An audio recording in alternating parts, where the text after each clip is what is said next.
বিসমিল্লাহির রহমানির রহিম। প্রিয় শিক্ষার্থী, অনলাইন ক্লাসে তোমাদের সবাইকে শুভেচ্ছা। আশা করি এই করোনাকালীন সময়ে সবাই ভালো আছো, সুস্থ আছো। আমিও ভালো আছি।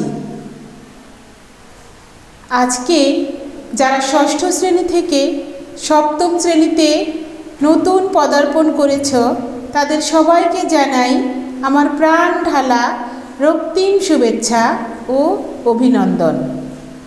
আজ আমি তোমাদের প্রথম ক্লাস নিচ্ছি। আশা করি ক্লাসটি তোমরা মনোযোগের সাথে দেখবে এবং তোমাদের বাড়ির কাজের জন্য একটি খাতা বানাবে।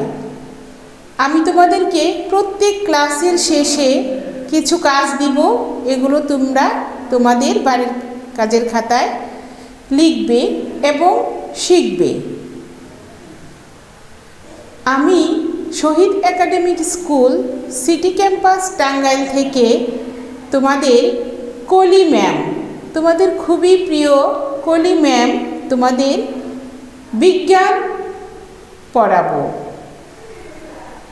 আজ আমি তোমাদের যেহেতু প্রথম ক্লাস নিচ্ছি, তাই প্রথমেই পড়াবো তোমাদের বিজ্ঞান বইয়ের প্রথম অধ্যায় থেকে। প্রথম অধ্যায়ে আছে নিম্ন শ্রেণীর জীব। নিম্ন শ্রেণীর জীব অর্থাৎ নাম দেখেই আমরা কিন্তু বুঝতে পারছি যে এই জীবগুলো তাহলে কেমন হবে, কী ধরনের হবে। নিম্ন শ্রেণী অর্থাৎ যেই জীবগুলো খালি চোখে দেখা যায় না। এই জীবগুলো দেখার জন্য অণুবীক্ষণ যন্ত্র ব্যবহার করা হয় এবং অতি অণুবীক্ষণ যন্ত্র।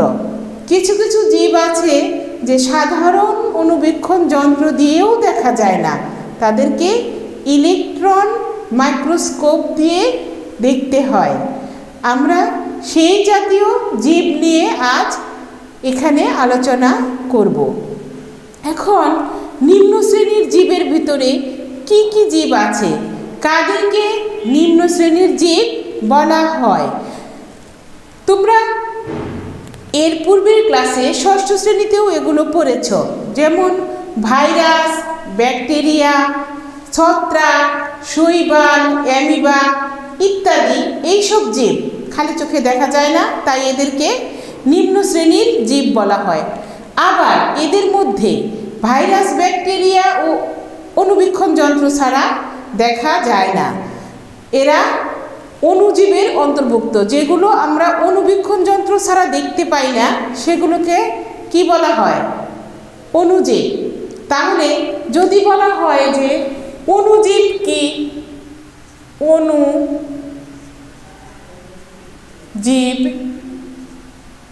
কি, তাহলে আমরা কি বলবো?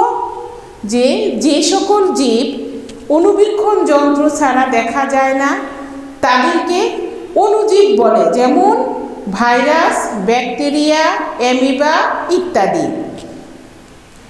আজকে আমরা যে অধ্যায়টি পড়ব নিম্ন শ্রেণীর জীব, এই অধ্যায় পড়ে আমরা কি কি শিখতে পারব, আমরা এই পাঠ শেষে আমরা আসলে কি কি জানব, আমি একটু সংক্ষেপে তোমাদেরকে বলছি।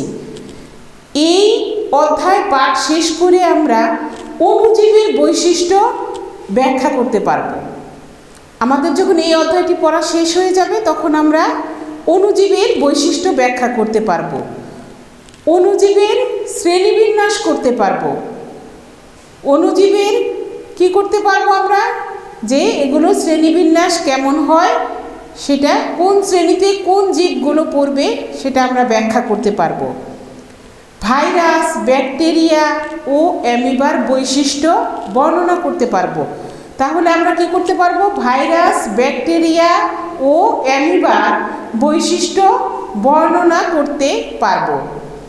শৈবাল ও ছত্রাকের বৈশিষ্ট্য, উপকারিতা অপকারিতা ব্যাখ্যা করতে পারবো। কিভাবে ছত্রাক সংক্রমণ প্রতিরোধ করে, অর্থাৎ ছত্রাক সংক্রমণ প্রতিরোধ করা যায়, অর্থাৎ ছত্রাক বাহিত রোগ কিভাবে প্রতিরোধ করা যায় সেই সম্পর্কে আমরা জানতে পারব।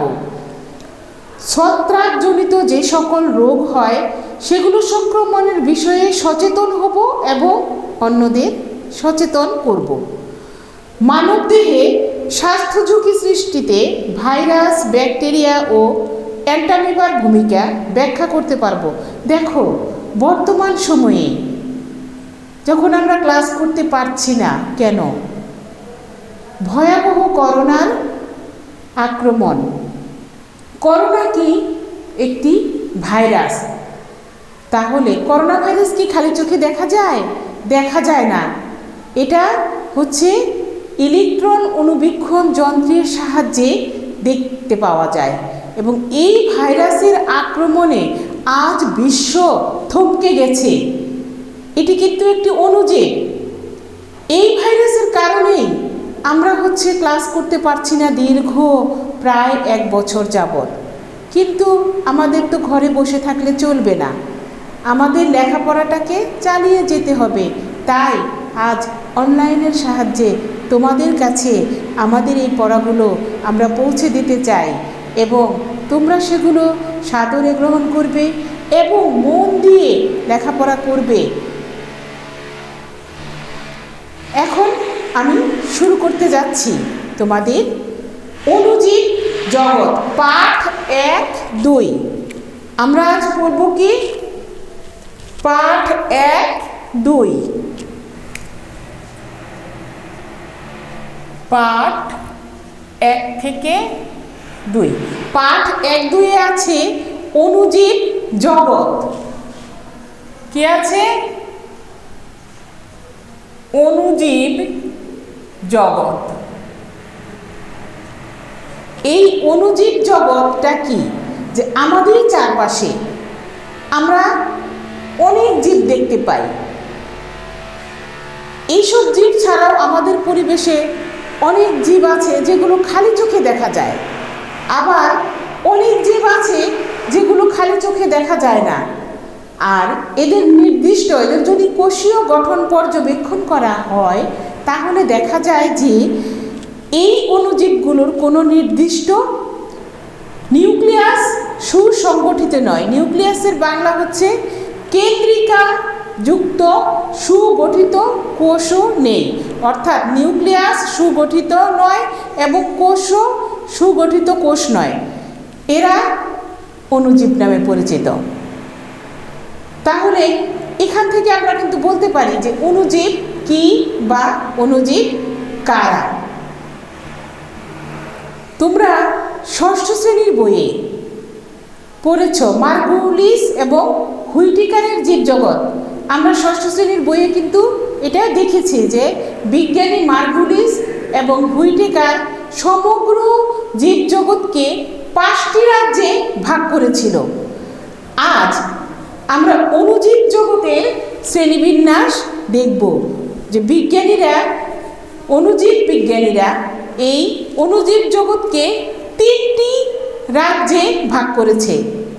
তাহলে বিজ্ঞানীরা অণুজীব জগৎকে কয়টি রাজ্যে ভাগ করেছে? 3টি রাজ্যে। সেগুলো কি? অণুজীব জগৎ। এই অণুজীব জগৎকে ভাগ করা হয়েছে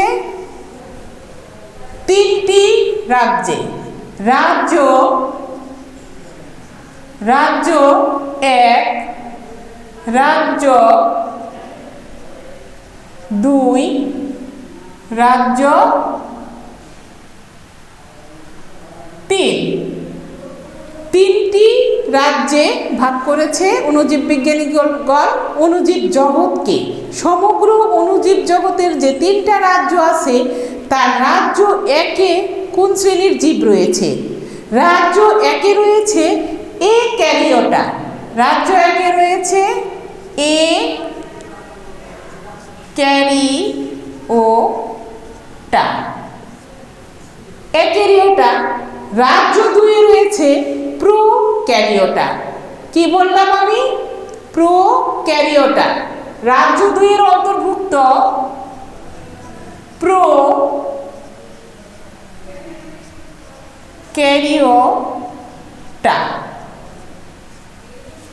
রাজ্য 1-এ অ্যাক্যারিওটা, রাজ্য 2-এ প্রোক্যারিওটা। তাহলে রাজ্য 3-এ কি আছে? ইউক্যারিওটা। রাজ্য 3-এ আছে ইউক্যারিওটা।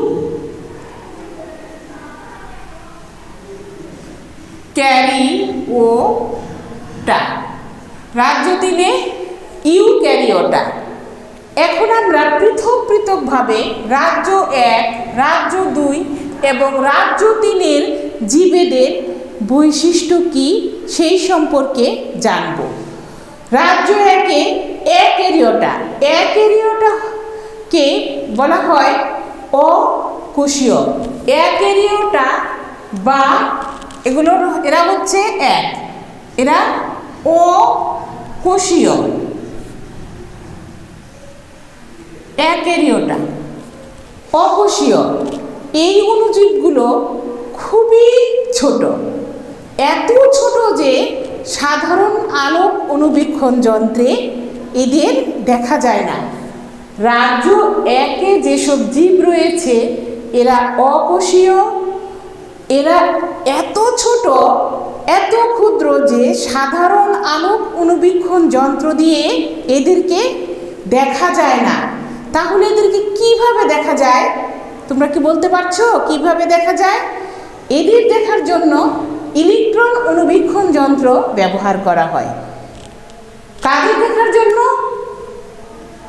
এই রাজ্য 1-এ অ্যাক্যারিওটার মধ্যে যত জীব পড়বে তাদেরকে সাধারণ আলোক অণুবীক্ষণ যন্ত্র দিয়ে দেখা যায় না, এরা অকোষীয়। তাহলে আমরা 2 নম্বরে লিখতে পারি যে সাধারণ আলোক অণুবীক্ষণ যন্ত্র দিয়ে আলোক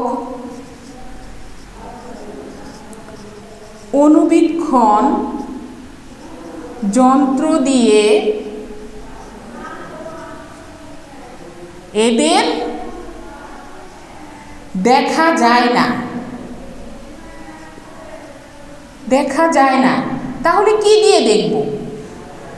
ইলেকট্রন অণুবীক্ষণ যন্ত্র দিয়ে এদের দেখতে পাওয়া যায়। 3 নম্বর বৈশিষ্ট্য কি লিখব? যে ইলেকট্রন অণুবীক্ষণ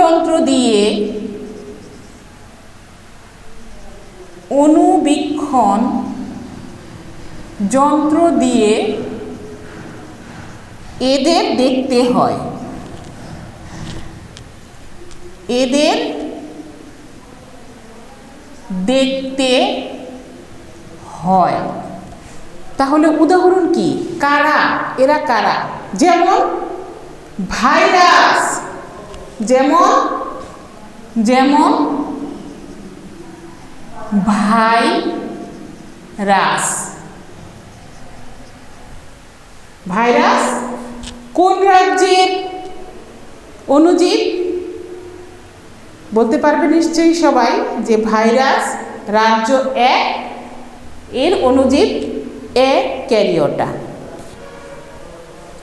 এবার আমরা দেখব রাজ্য 2 এর বৈশিষ্ট্য কি। রাজ্য 2 এ কারা আছে, এদের এই সব জীবে কি কি বৈশিষ্ট্য বহন করে। রাজ্য 2 এ আছে প্রোক্যারিওটা। আমরা ষষ্ঠ শ্রেণীতে পড়েছি প্রোক্যারিওটা হচ্ছে আদি কোষী। প্রোক্যারিওটা এরা হচ্ছে আদি কোষী। প্রোক্যারিওটা আদিকোষী মানে কি? যেসব অণুজীবের কোষের কেন্দ্রিকা সুগঠিত নয়, যেসব অণুজীবের কোষের কেন্দ্রিকা কি? কেন্দ্রিকা হচ্ছে নিউক্লিয়াস। তোমরা নাম শুনেছ এবং পড়েছ। কেন্দ্রিকা হচ্ছে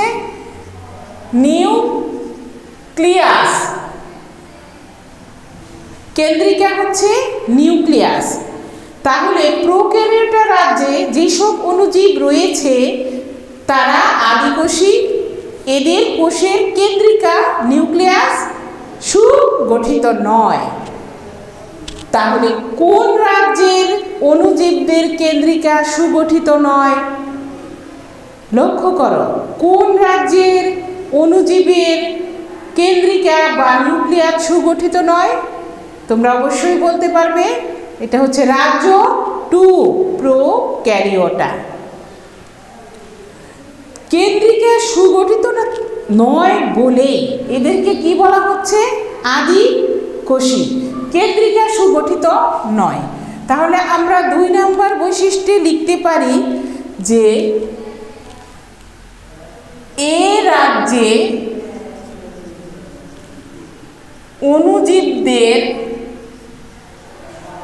অণুজীবদের কোষে কেন্দ্রিকা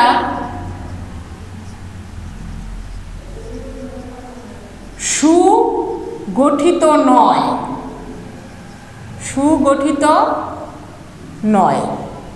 আর সুগঠিত নয় বলেই এই রাজ্যের অণুজীবদেরকে কি বলা হয়? আদি কোষী। যেমন ব্যাকটেরিয়া, যেমন ব্যাকটেরিয়া। আমরা ধীরে ধীরে আবার ভাইরাস বা বিভিন্ন প্রকার ভাইরাসের নাম শিখব, ব্যাকটেরিয়ার নাম শিখব। হ্যাঁ, তো ব্যাকটেরিয়া হচ্ছে রাজ্য 2 প্রোক্যারিওটা। তাহলে তোমাদেরকে যদি বলা হয় যে ব্যাকটেরিয়া আদিকোষী না প্রকৃত কোষী, তোমরা কি বলবে? ব্যাকটেরিয়া আদি কোষী। এখন আমরা যাচ্ছি রাজ্য 3 বৈশিষ্ট্য নিয়ে। রাজ্য 3 ইউক্যারিওটা। আমরা ইউক্যারিওটাও কিছু পড়েছিলাম যে ইউক্যারিওটা বা প্রকৃত কোষী। নাম থেকেই কিন্তু বোঝা যায় যে যেসব অণুজীবের কোষের কেন্দ্রিকা সুগঠিত, অর্থাৎ রাজ্য 3 ইউক্যারিওটা এরা হচ্ছে প্রকৃত কোষী। নাম দেখেই বোঝা যাচ্ছে যে এইসব জীবের কোষ সে কেন্দ্রিকা অর্থাৎ নিউক্লিয়াস সুগঠিত। এদের কোষে কেন্দ্রিকা বা নিউক্লিয়াস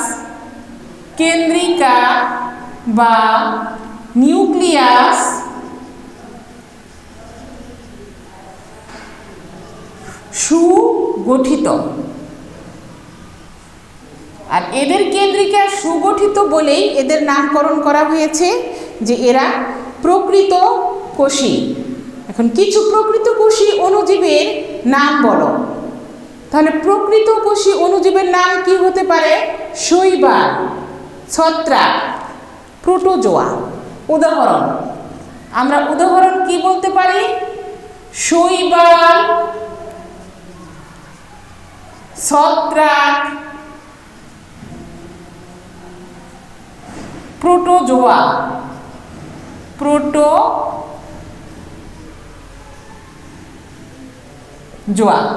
শৈবাল, ছত্রাক, প্রোটোজোয়া এইগুলো হচ্ছে রাজ্য 3 ইউক্যারিওটা বা প্রকৃত কোষী। এদের কোষ নিউক্লিয়াস সুগঠিত।